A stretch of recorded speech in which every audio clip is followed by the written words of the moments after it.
台北市推动国小的册包减重哦，今仔升学期头一天上课，台北市长蒋万安甲教育局长唐志明就去国小来宣导，嘛替学生囡仔的册包来称重哦，且重量上好是唔通超过体重的1/8。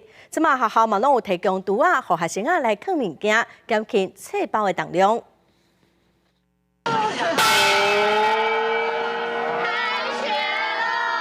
休寒甲过年27天结束，台北市东兴国小的学生转去学校学习。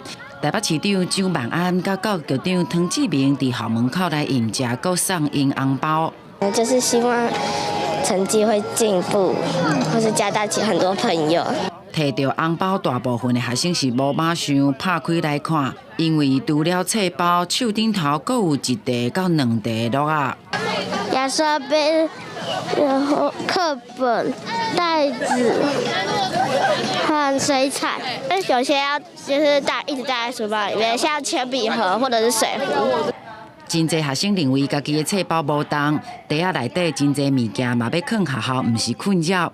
也毋过班导随机来量2年级一位学生的册包甲袋仔加起来有3.4公斤。体重是27.2，所以你的书包最多只能3.4。大学期前、大学期后免量一届学生的册包，册包重量袂使超过体重1/8。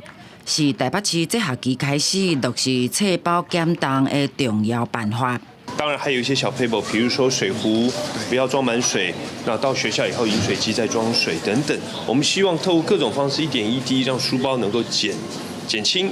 教育局表示，台北市国小普通教室陆续来全面换新，班级内底嘛有藏物件的所在，会当好好利用。另外，教囡仔来整理册包嘛是袂歹。若是真侪囡仔会甲安亲班甲补习班的作业同齐杂，需要老师、家长、学生斗阵来努力。记者综合报道。